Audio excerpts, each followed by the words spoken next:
Assalamualaikum warahmatullahi wabarakatuh. Selamat pagi, salam sejahtera untuk kita semua. Bertemu lagi dengan Pak Yayat pada tema 1 subtema 2 untuk kelas 5 mengenai manusia dan lingkungan, yaitu aktivitas-aktivitas untuk menjaga kesehatan alat gerak.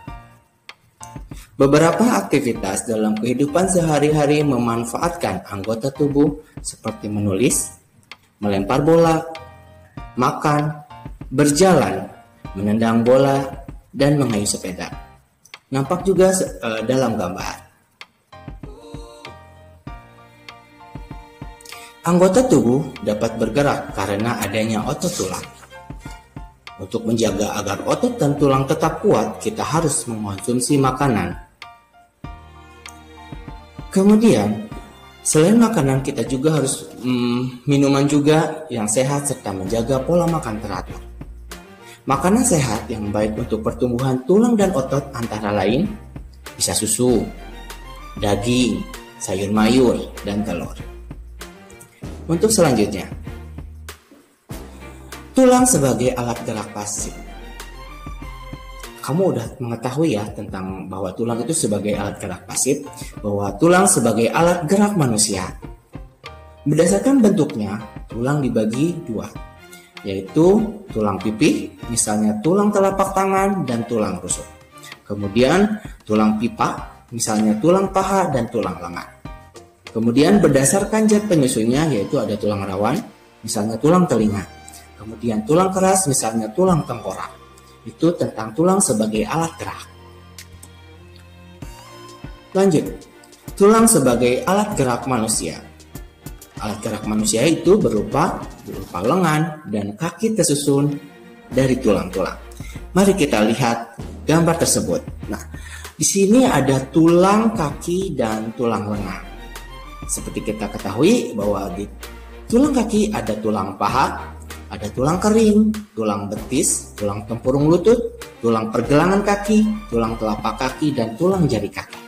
Kemudian di lengan yaitu ada tulang lengan atas, tulang hasta, tulang pengumpil, tulang pergelangan tangan, dan tulang telapak tangan. Ya. Selanjutnya kita ke jenis otot manusia dan fungsinya. Seperti kita ketahui bahwa otot adalah sebagai alat gerak aktif. Jenis otot ini dibagi 3, yaitu ada otot polos, ada otot lurik, kemudian ada otot jantung. Kita bahas satu persatu.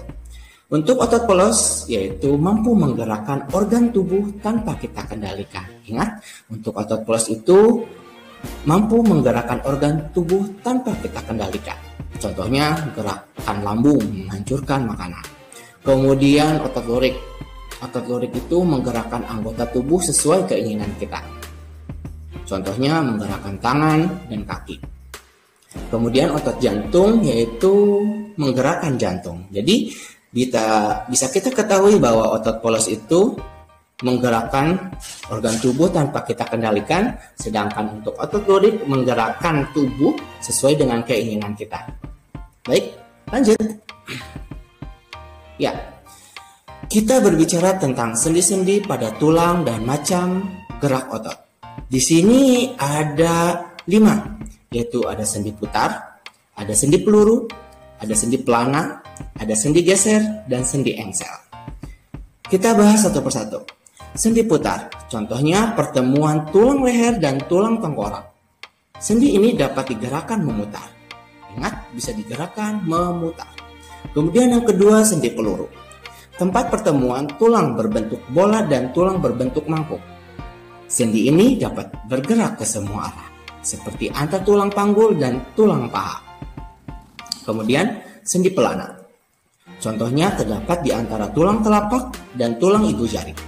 Sendi ini dapat digerakkan kedua arah. Kemudian, sendi geser. Terdapat di antara tulang-tulang pergelangan kaki. Gerakan sendi terbatas yaitu hanya dapat menggeser. Ingat, sendi geser itu hanya dapat menggeser. Kemudian yang terakhir itu sendi engsel. Contohnya pertemuan tulang lengan atas dan tulang hasta. Sendi ini hanya dapat digerakkan ke satu arah saja. Ingat, sendi engsel itu hanya dapat digerakkan ke satu arah saja. Kemudian, seperti pada Video tersebut yaitu ada orang yang sedang minum, kemudian ada orang yang sedang berolahraga. Berikut adalah macam-macam gerak otot, yaitu ada gerak menekuk atau meluruskan, kemudian ada gerak menurunkan atau menekan ke bawah, kemudian gerak menaikkan, gerak memutar, gerak menjauhkan dan mendekatkan tubuh. Kita bahas satu persatu. Gerak menekuk atau meluruskan. Gerakan menekuk atau meluruskan dilakukan pada bagian sendi engsel dan pelana. Contohnya gerakan menekuk atau meluruskan yaitu gerakan lutut, siku, dan ruas-ruas jari tangan. Kemudian yang kedua, gerakan menurunkan atau menekan ke bawah. Gerakan menurunkan atau menekan ke arah bawah menggunakan bagian tubuh. Contohnya gerakan menghentakkan kaki, menekan benda menggunakan tangan, dan gerakan mulut terbuka karena tulang rahang bawah bergerak ke arah bawah. Kemudian gerak menaikkan. Gerakan dilakukan dengan menaikkan bagian tubuh. Contohnya gerakan pada saat mulut terbuka, kemudian kembali tertutup. Hal ini terjadi karena rahang bawah yang semula di bawah kembali ke arah atas. Contoh lainnya yaitu gerakan jalan di tempat dan berlari. Lanjut yaitu gerak memutar.